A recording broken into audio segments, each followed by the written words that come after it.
originário de Niterói, quer dizer, onde eu conheci o Luiz, né? Na UF, na Universidade Fluminense. De outra Niterói, a Niterói que era mais bonita do que aquela agora, menos gente, né? Menos carro. Me formei na Fluminense.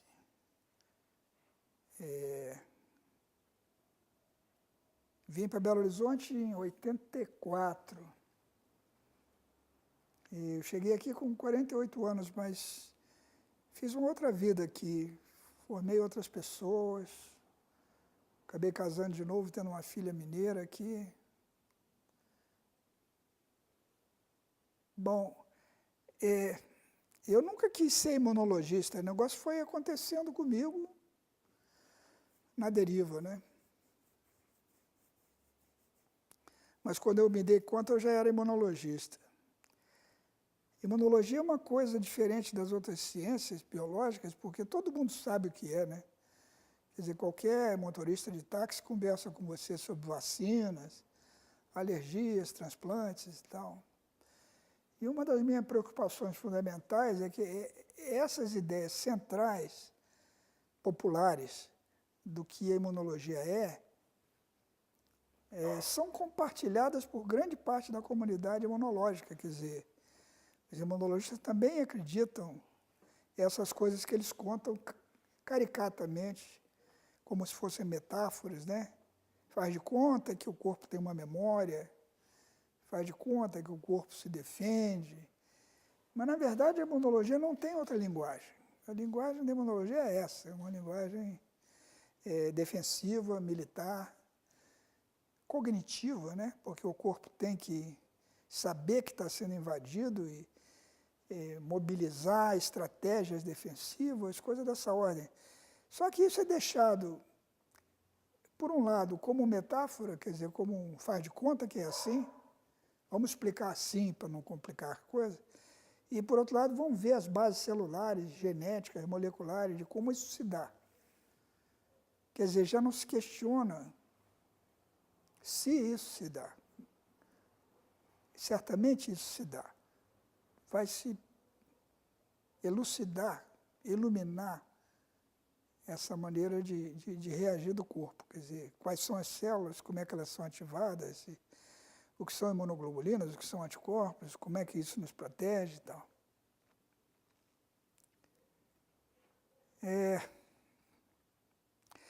Experimentalmente, eu comecei numa parte da imunologia que talvez seja mais simples e também é mais estranha, as reações alérgicas.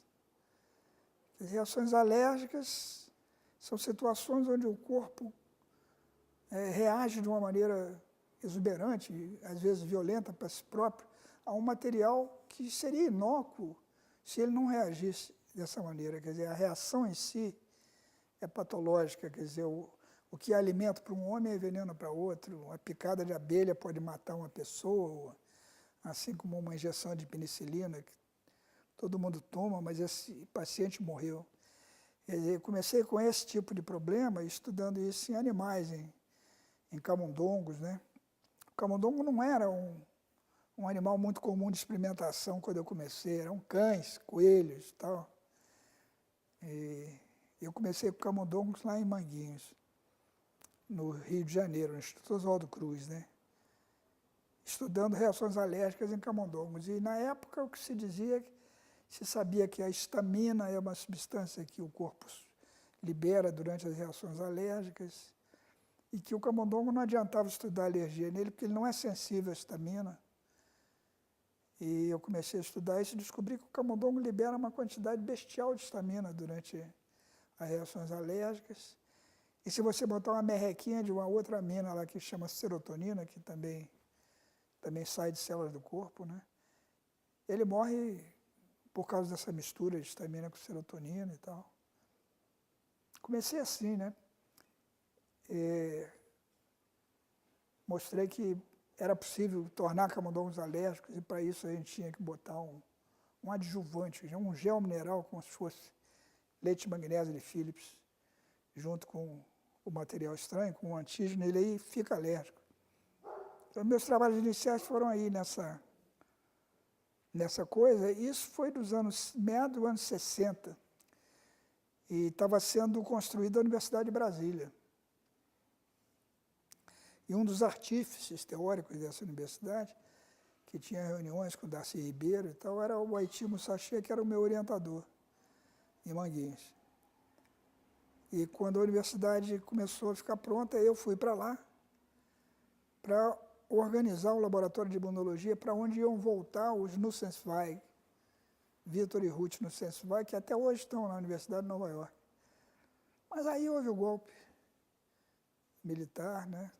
A universidade foi fechada, desmontada, professores foram presos, a grande parte deles foi embora do Brasil, e eu fui um deles. O Vitor arranjou para mim um lugar na Universidade de Nova York. Em vez dele vir para cá, fui eu para Nova York. E deu certo, né? Quer dizer, trabalhar no lugar. Eu tive sorte de ir para um departamento que tinha o futuro prêmio Nobel de imunologia, o Baruch Benacerraf, e uns 20 imunologistas que se tornaram famosos. Eu assisti, assim, com testemunho ocular do começo da imunologia moderna e tal. Voltei ao Brasil porque estava com 3 filhos em Nova York, uma vida braba. Difícil para minha esposa também. Mas não aguentei o Brasil, não aguentei o que acontecia aqui. Na ciência não acontecia nada, não tinha dinheiro para nada. Eu voltei para Nova York, dessa vez para um outro departamento de medicina, vou trabalhar com um sujeito chamado Bernardo Levine, que era especialista em alergia à penicilina, e fomos estudar por que os camundongos ficam alérgicos. E eu fiz a maior experiência que eu já fiz na minha vida. Fiz uma experiência com 640 camundongos. 8 raças, 4 antígenos, 2 doses. O que era? 2 doses, 4 antígenos, 8 raças. 8 vezes 4, 32, vezes 2, 64, 10 camundongos por grupo, 640 camundongos. E a nossa ideia era de que ninguém fica alérgico com quantidades grandes de antígeno, então a gente ia injetar coisinhas bem pequenininhas de antígeno, 1000 vezes menores do que estava se injetando. Escolhemos 4 antígenos muito diferentes uns dos outros.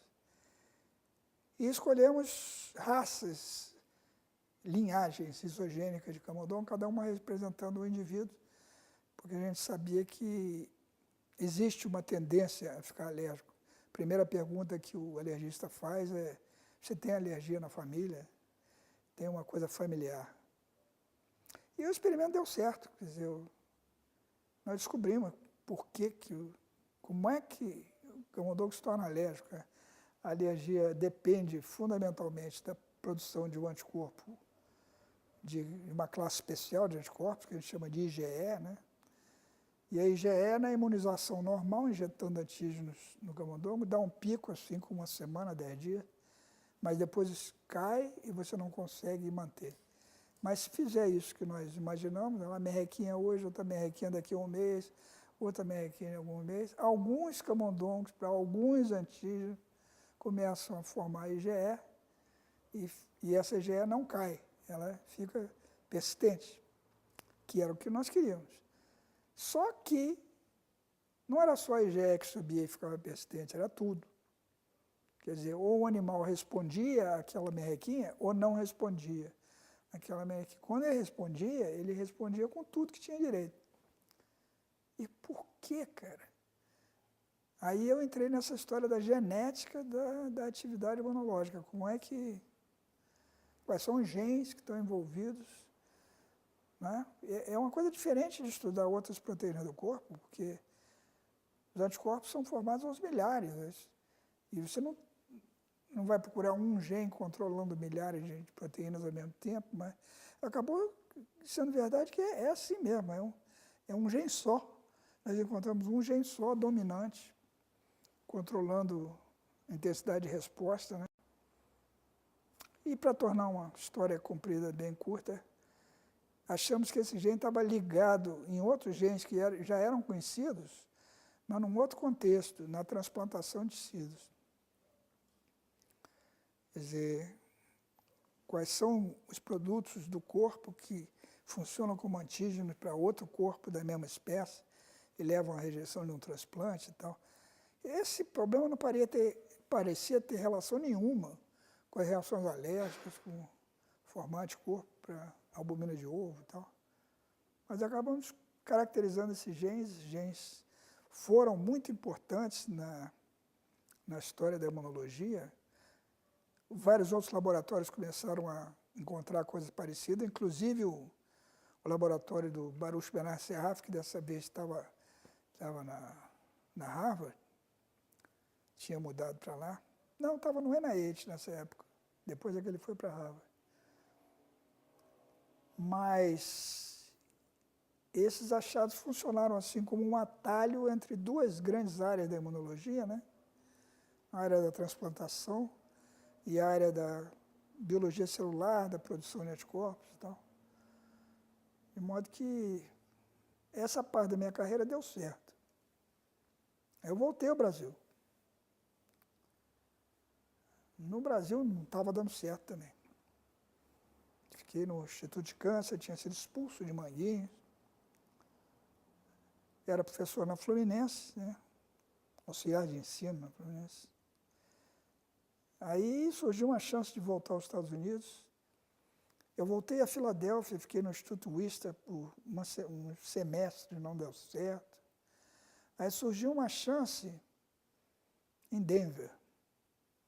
O Ishizaka, que tinha sido o pesquisador que caracterizou a IgE, uma pessoa famosa na imunologia, me convidou para ocupar o lugar que ele ocupava num pequeno laboratório no Instituto de Asma Infantil, em Denver, e eu fui para lá.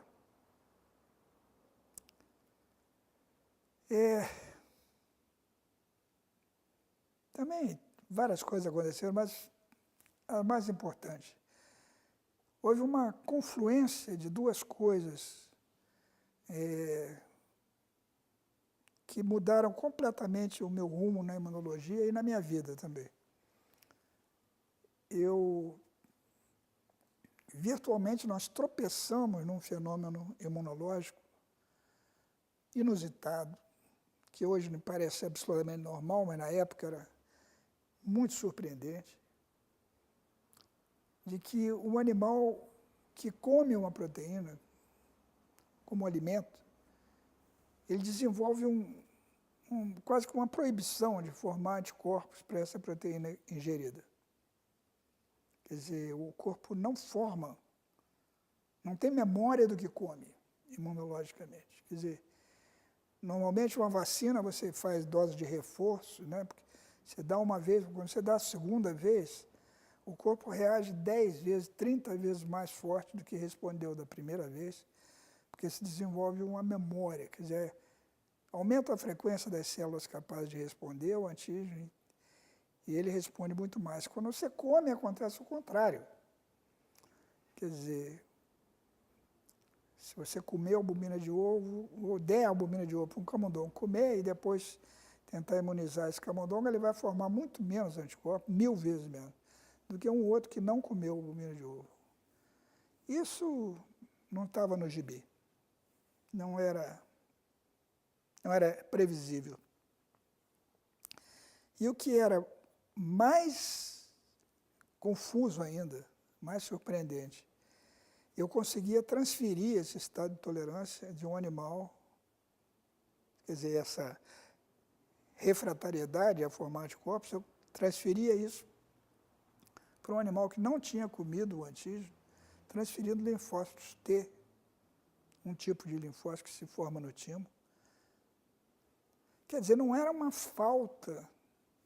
O animal que se tornava tolerante a um determinado antígeno, como a gente fala, ele não ficava tolerante porque perdia alguma coisa, ele ganhava alguma coisa que podia ser transferida de um animal a outro com células. Isso era completamente contrário à teoria principal em vigência na imunologia até hoje, que chama teoria clonal. Esse foi o primeiro fato. O segundo fato foi que eu encontrei um chileno, um neurobiólogo chileno, jovem, 32 anos na época, que já era famoso mundialmente, e eu não sabia disso, que ele era famoso, por estudos sobre o cérebro, sobre a cognição, o fenômeno do conhecer, chamado Francisco Varela. E ele estava desempregado, ou pelo menos me disse que estava desempregado, e eu tinha dinheiro no laboratório, eu convidei para o nosso laboratório, ele passou 6 meses conosco lá, o Luiz Carlos Maia, Don Hanson e o Francisco Varela. Para Varela era budista, se fechava no armário 1h30 por dia para meditar. E, segundo ele, o que a gente tinha encontrado não era misterioso de forma alguma, era muito natural, quer dizer, era o organismo fazendo as pazes com o seu nicho antigênico, né? Transformando o que ele come numa coisa natural, sem fazer respostas cada vez maiores e tal, como fazem as pessoas alérgicas a alguma coisa, né? Alergia a amendoim, por exemplo, é comum, uma forma de alergia alimentar e tal. Bom, isso foi tão desconcertante para mim, essa conjunção de fatores, que eu decidi que tudo que eu sabia estava errado. Quer dizer, que eu tinha que começar de novo. E eu não tinha nenhum entusiasmo para começar de novo, nada, principalmente no ambiente americano, do jeito que é a ciência norte-americana, muito profissional e tal. Voltei ao Brasil. Aí a ditadura já estava no fim. Voltei para a UF, voltei para o meu laboratório lá e continuei a trabalhar.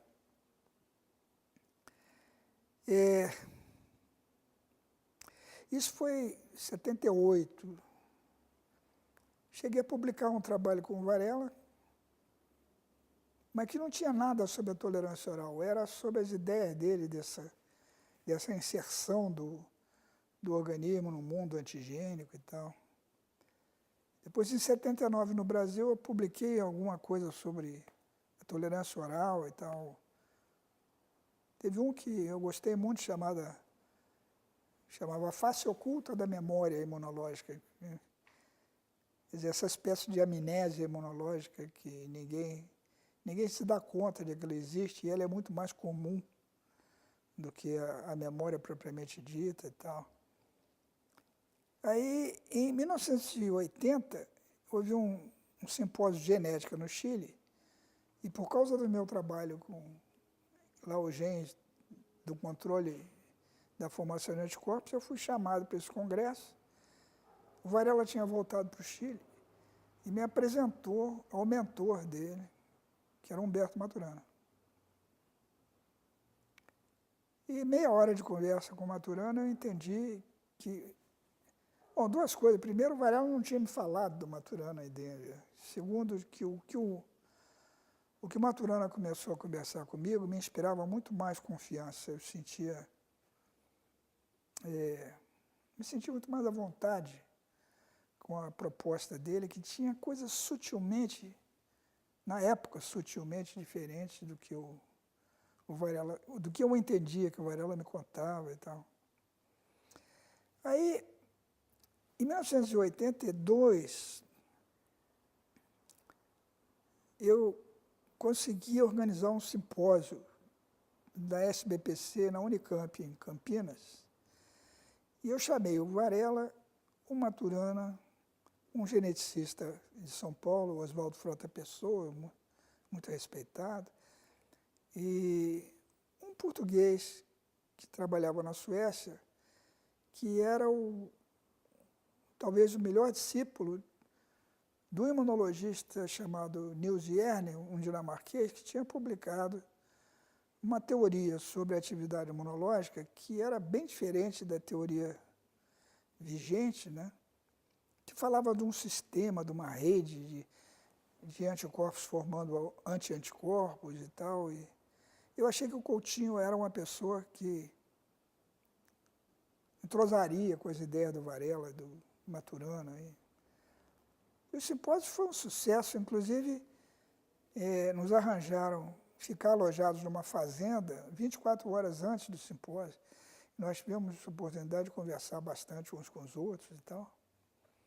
E no futuro isso foi muito importante, porque o Varela estava de mudança para Paris, Coutinho também estava mudando da Suécia para Paris, e eventualmente os dois se encontraram em Paris, e aí eu tenho mais coisas a falar sobre isso, e eu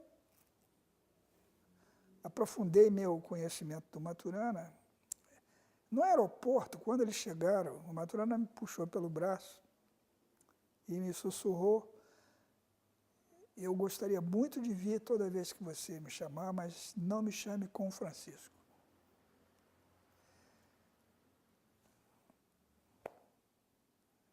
Alguma coisa que eu tinha percebido realmente tinha concretude, tinha alguma coisa, existia algo.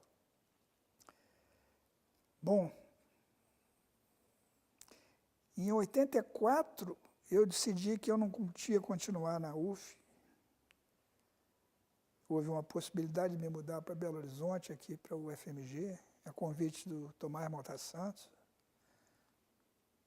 Eu vim para cá, porque aqui tinha um programa de pós-graduação que estava embrionário ainda na UF, acabado de se fundar o Instituto de Biologia, separado do Instituto Biomédico, uma certa turbulência política. Então,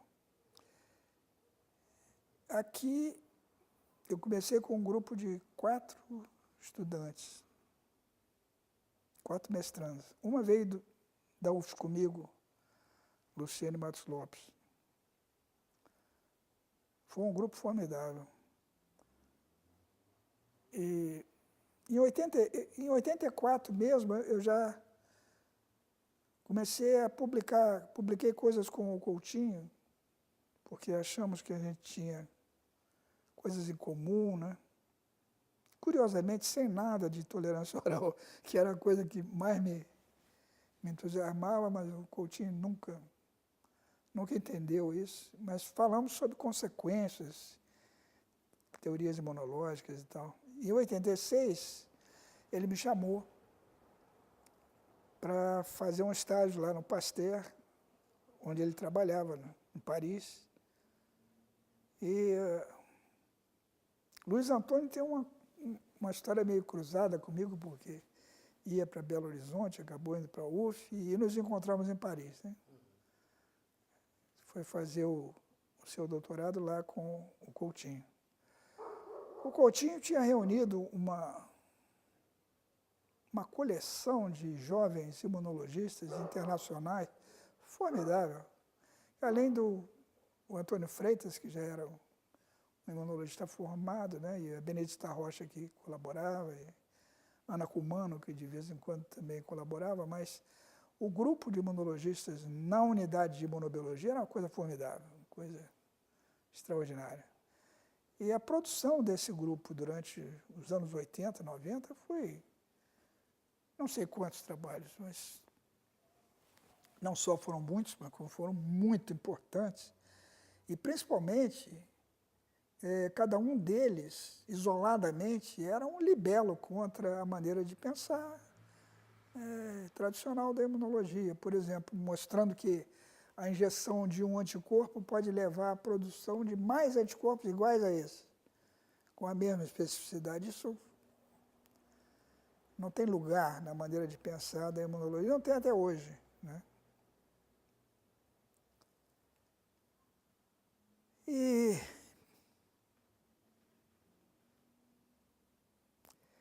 na UFMG, meu trabalho foi todo focado na tolerância oral, quer dizer, durante esse período eu formei um grupo grande de pessoas também interessadas nesse mesmo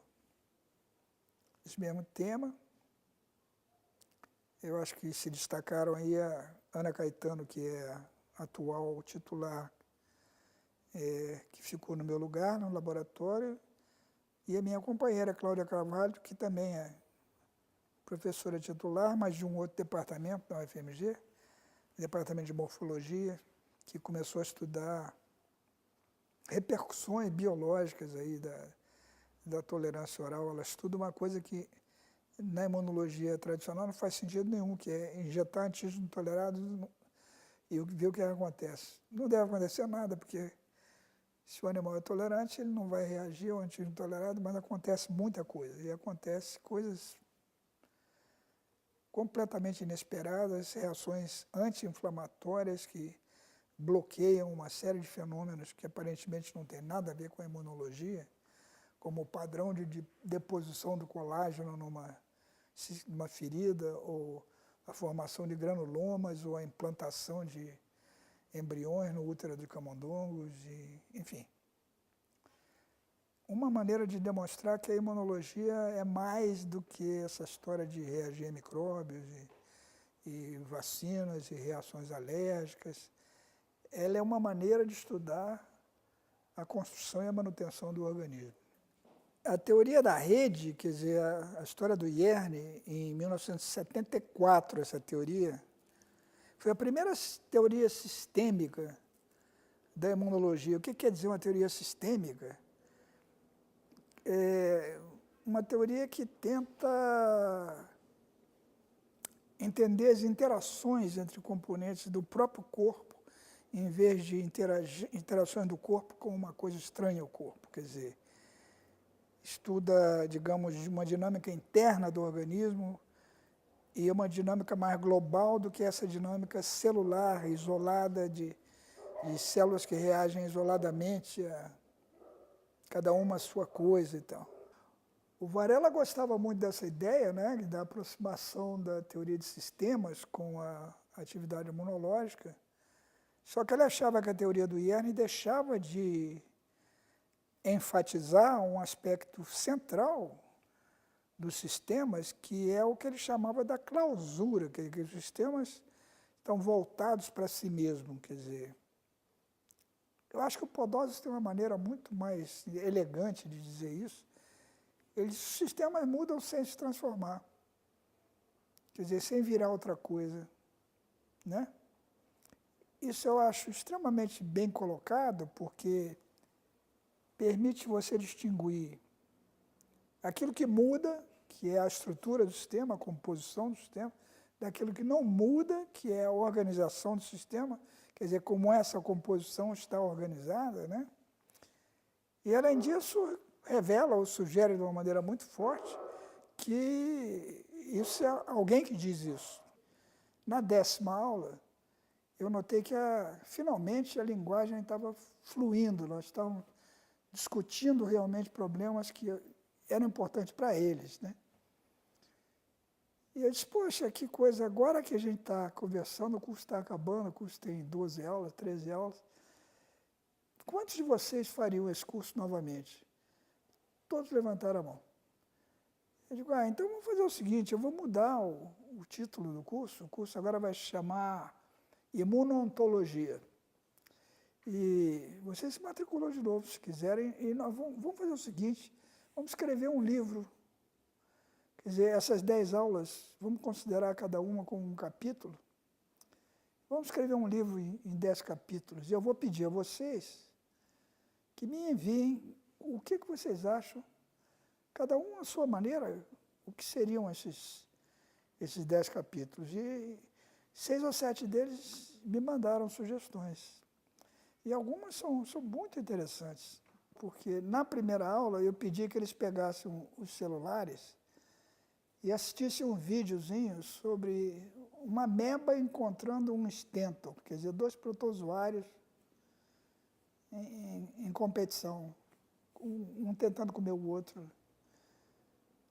A microscopia hoje em dia, o YouTube está cheio de filmes desses, lindíssimos, né?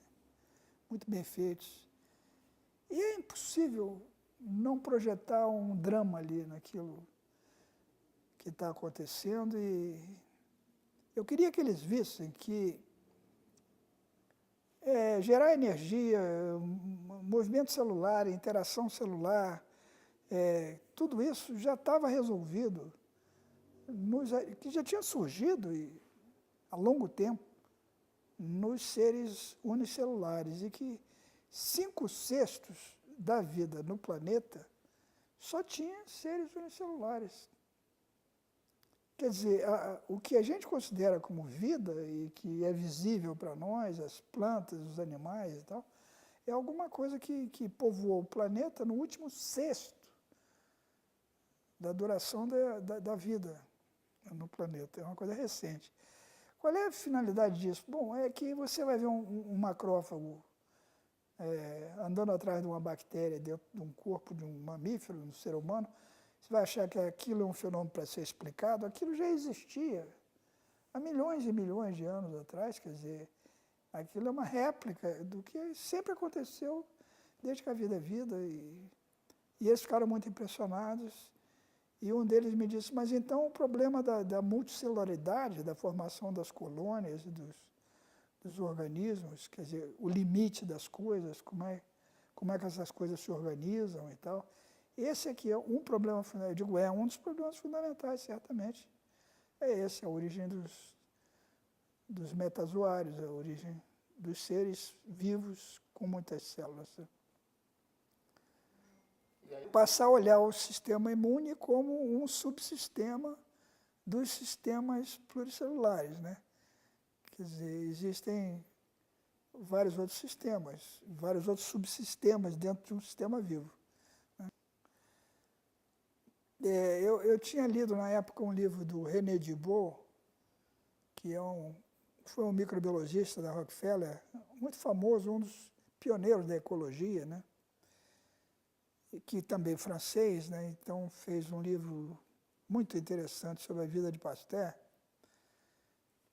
E ele descreve um dilema, assim como uma bifurcação que se apresentou a Pasteur quando ele começou a estudar doenças de animais. Né? Ele começou com problemas na fermentação dos vinhos franceses e tal, e como isolar fermentos, como limpar as coisas e tal, e acabaram chamando ele para olhar umas doenças que estavam acontecendo nos bichos da seda. E ele chegou à conclusão, eram 2 doenças lá, uma delas realmente tinha um protozoário, crescia muito e tal, mas uma outra, Flacherie, curava simplesmente com mais sol, mais limpeza na gaiola dos bichos e tal, e era mais aquela crescimento das bactérias. Bom, nesse tempo não se falava abertamente nisso, mas o que acontecia com o intestino dos bichos e tal era mais uma consequência do que a causa da doença. E Pasteur, nessa época, entendeu que era possível reforçar a saúde, quer dizer, a vitalidade, a resistência dos animais, de modo que eles não adoecessem. Né? E pouco adiante na vida dele, essa diferença entre as 2 doenças do bicho da seda e tal, se tornou muito mais evidente de que havia doenças específicas causadas por micróbios específicos, como se houvesse para cada doença um micróbio e tal, e era possível reforçar a resistência a esse micróbio, em vez de uma resistência geral da saúde, uma melhoria geral da saúde, e ele hesitou entre essas 2 coisas, entre entender o que é esse reforço da vitalidade e desenvolver vacinas. Quer dizer, ele, por uma coisa fortuita de laboratório, ele descobriu que era possível reforçar muito a resistência de aves a uma cólera, a diarreia das galinhas,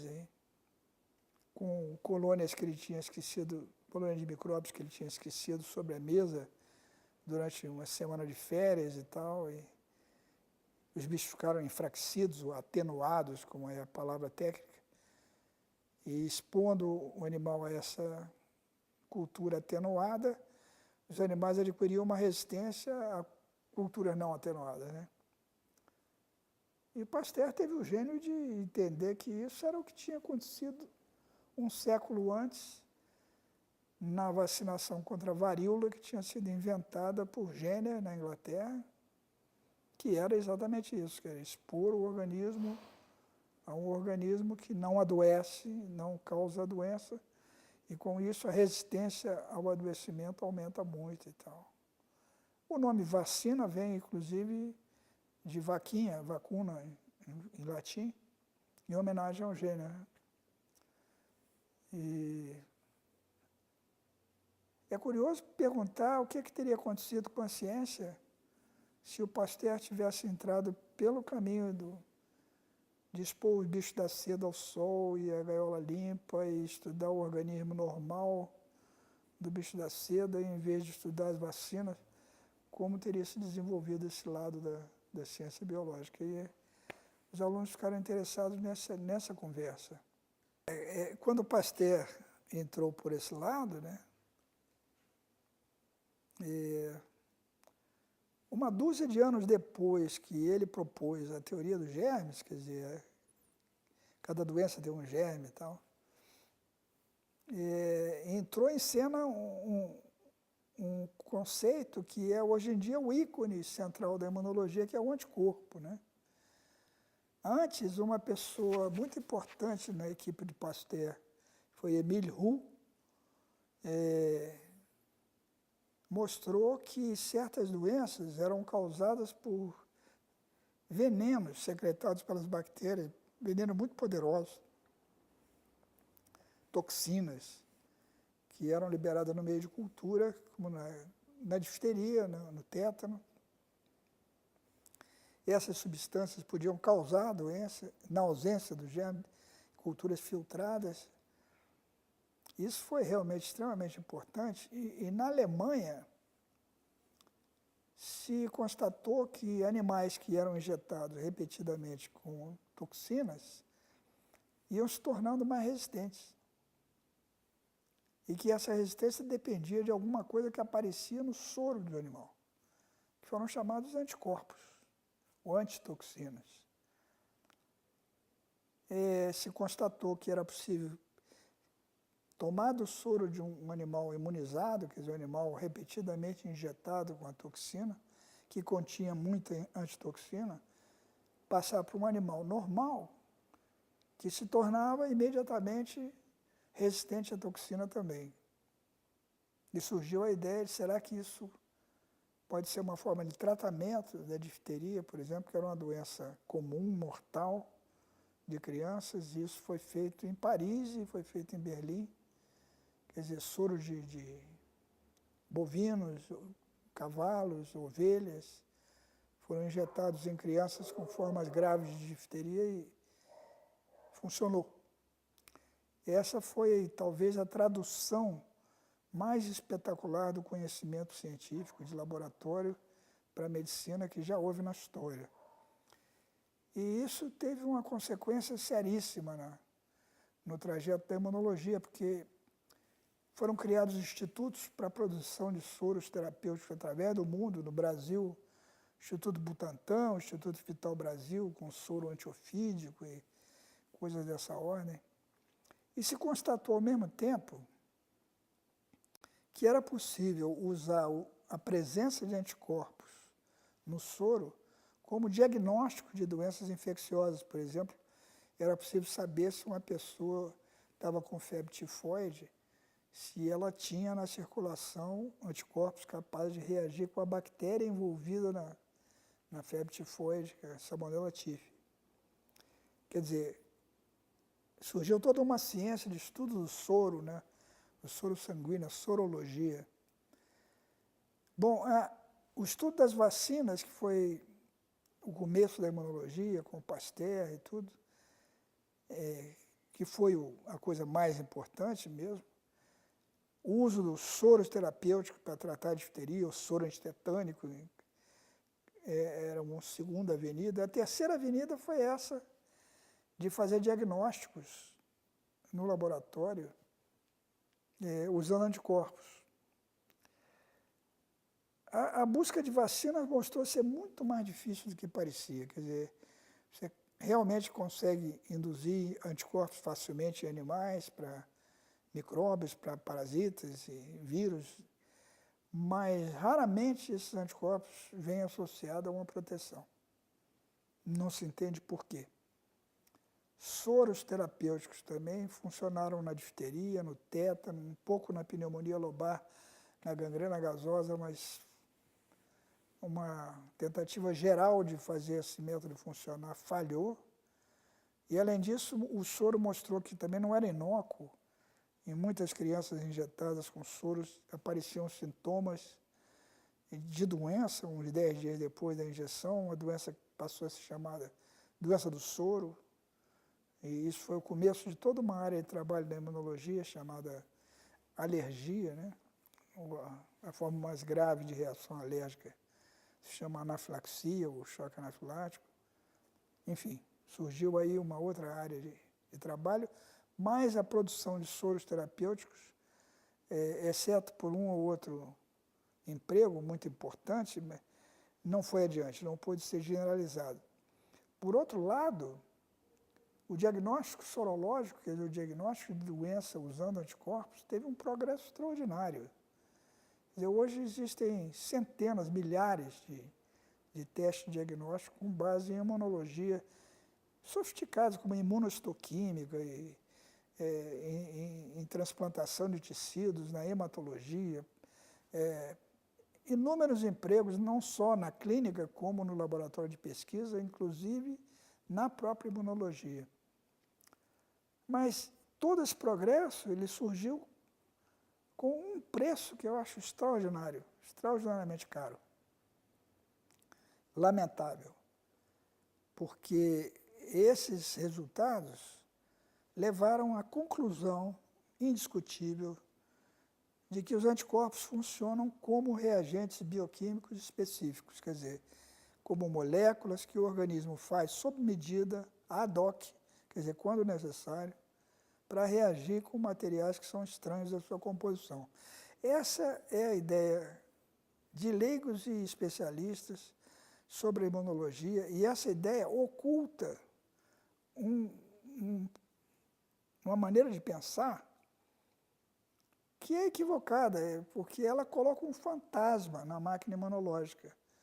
Ela coloca dentro do organismo uma entidade, que é o sistema imune, que é capaz de reconhecer que o corpo está sendo invadido por um material estranho, portanto, é uma entidade capaz de saber a diferença entre o corpo e o não corpo, não é? Quer dizer, um bioquímico extremamente competente, capaz de notar diferenças sutis entre moléculas e tal.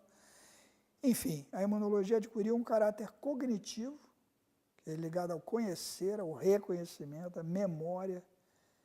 E isso atrapalhou demais o progresso biológico, digamos, do campo, não é? Porque, como eu disse no começo, essa linguagem de faz de conta que o organismo se defende, uma linguagem metafórica e tal, associado a uma pesquisa poderosíssima, analítica sobre moléculas, genes, células e tal, como é que essa memória, como é que esse reconhecimento se dá. Então, a imunologia foi toda ela desenvolvida com essa inclinação. E chegou uma situação onde o Susumu Ono, que foi um bioquímico da evolução muito famoso, inteligente, dizia: na imunologia a gente sabe tudo e não entende nada. Quer dizer, o que ele quer dizer com esse não entende nada, né? É que algumas vacinas funcionam, né? Quer dizer, a pergunta não é por que nós não temos vacinas contra todas as doenças infecciosas. É por que essas vacinas funcionam? Porque a grande maioria não funciona. Quer dizer, nós temos o quê? Uma dúzia, duas dúzias de doenças humanas para as quais a gente tem vacinas efetivas ou moderadamente efetivas, e 300 doenças que a gente gostaria de evitar, né? E uma promessa assim, nós vamos fazer uma vacina contra o vírus Zika em 1 ano, 2 anos, não é fundamentada em nada que a gente possa realmente acreditar. Nós não sabemos por que certas vacinas não funcionam. E o que é mais grave, nós não sabemos por que certas vacinas funcionam. Sabemos que elas funcionam e usamos porque elas funcionam. A característica, a qualidade mais fundamental da atividade imunológica é a diversidade de componentes envolvidos nisso, né? É,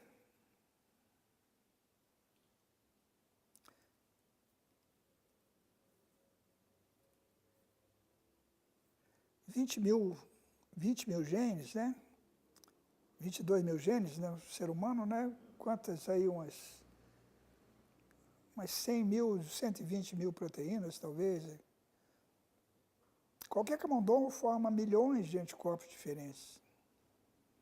Quer dizer, como é que você tem um sistema que é capaz de produzir mais proteína, uma variedade maior de proteínas do que o resto do organismo inteiro, incluindo todos os hormônios de proteínas de constituição dos tecidos, de membranas, de mitocôndrias, de tudo. Quer dizer, uma diversidade absolutamente espantosa.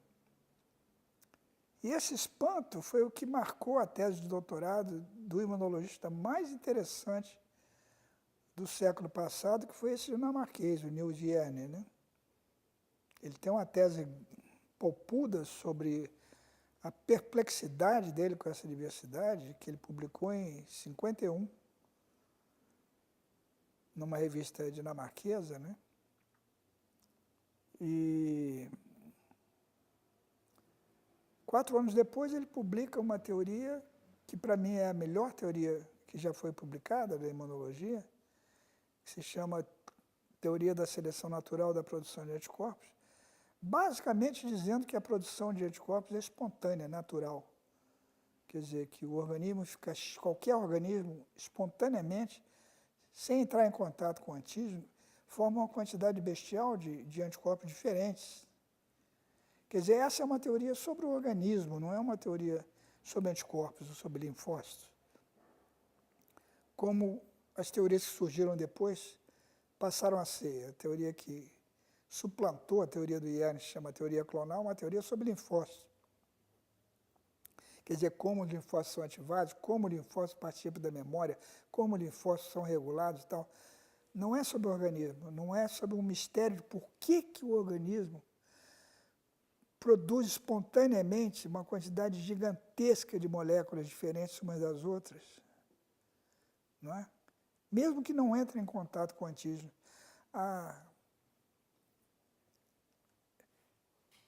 Experimentos modernos, né, de animais fechados em bolhas de plástico estéreis e alimentados com dietas artificiais, sem antígeno nenhum, que continuam a produzir anticorpos.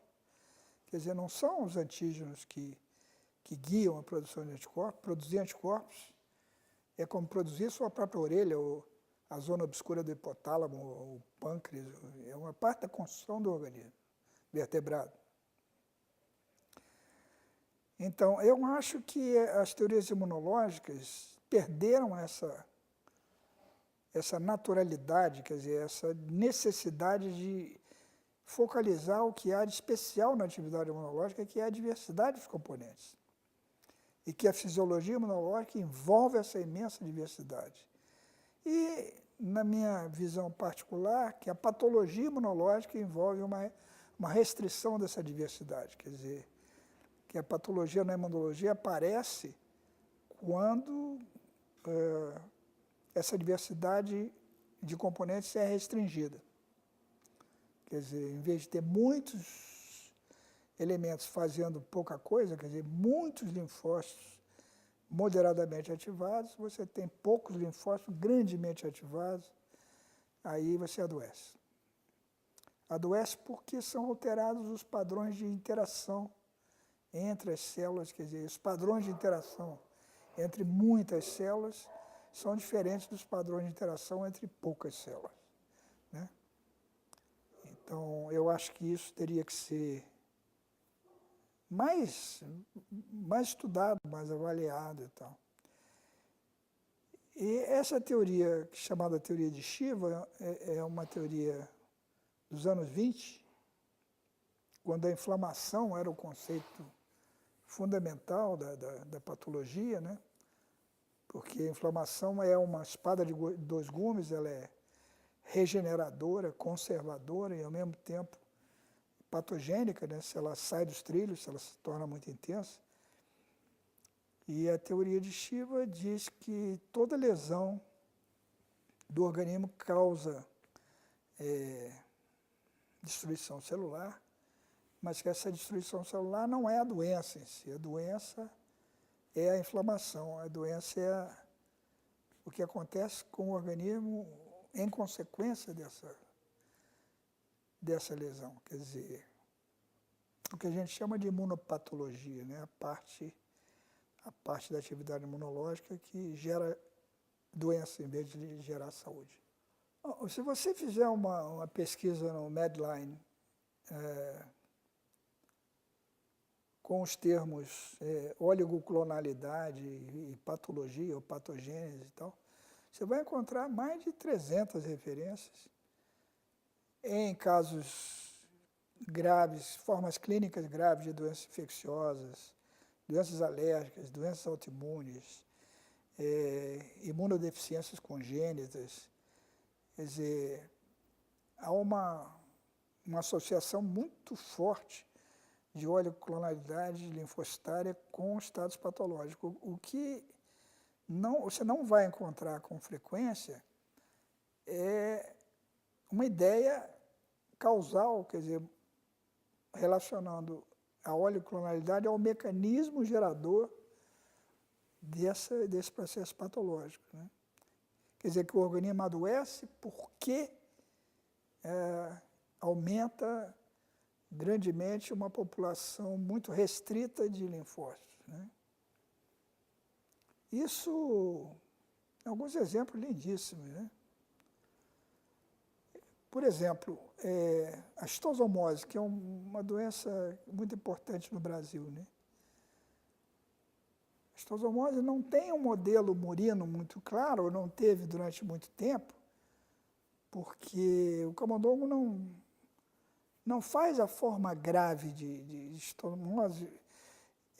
No ser humano, 80% das pessoas que se infectam com schistosoma nem sabem que foram infestadas, porque tem lá uns distúrbios intestinais passageiros e tal, e acabou-se.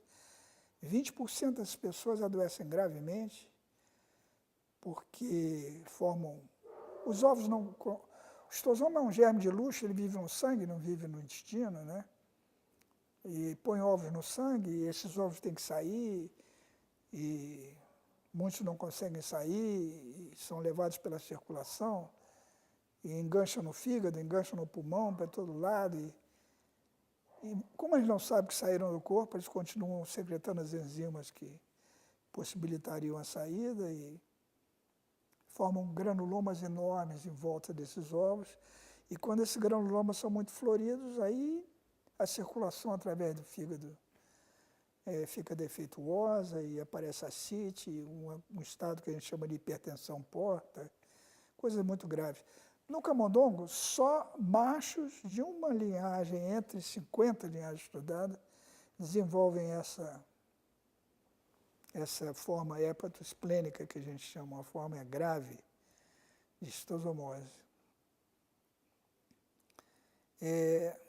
Já foi demonstrado que isso acontece porque essa linhagem desenvolve uma oligoclonalidade muito intensa em relação a uma proteína que existe na secreção do ovo do schistosoma.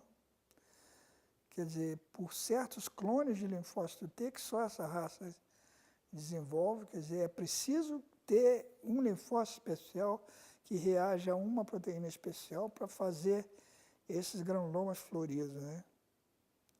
Nós usamos uma técnica do Alberto Nóbrega, um imunoblotting, para estudar o padrão de reatividade das imunoglobulinas de camundongos dessa linhagem, CBA, com estosomose, e um pesquisador americano me mandou vários soros, um experimento duplo cego, né, que eu não sabia quais tinham, quais não tinham e tal, para ver se eu encontrava os camundongos doentes por um blot contra a proteína de Escherichia coli, que era uma coisa que a gente estudava, e foi na mosca. Nós encontramos direitinho quais eram os animais doentes, e que outros trabalhos mostram que são os oligoclonais, né? Então, um aspecto importante dessa oligoclonalidade é a associação com a produção de IgE, que é um negócio que remete lá ao meu começo do trabalho, né? Como é que os camundongos ficam alérgicos e tal. A IgE está sempre associada à oligoclonalidade. E é uma coisa curiosa porque provavelmente explica por que a IgE, que papel a IgE desempenha no corpo, né? Quer dizer, como é que ela está ligada à inflamação e como é que ela tem um mecanismo automático de desligar a própria síntese, porque ela desliga a oligoclonalidade. É uma coisa interessante por aí. E, de uma certa maneira, a ideia que eu defendo é um aspecto do que se chama em biologia de biodiversidade, né? Quer dizer, dessa característica dos fenômenos biológicos, em geral, de serem heterogêneos, de serem diversos, né? Mas a imunologia tem uma diversidade muito peculiar e muito grande, né? Então, mas tem também uma descrição muito clara de como é necessária uma harmonia dentro dessa, a manutenção de um padrão, por que a atividade imunológica é robustamente conservadora de certas maneiras de ser, né? Porque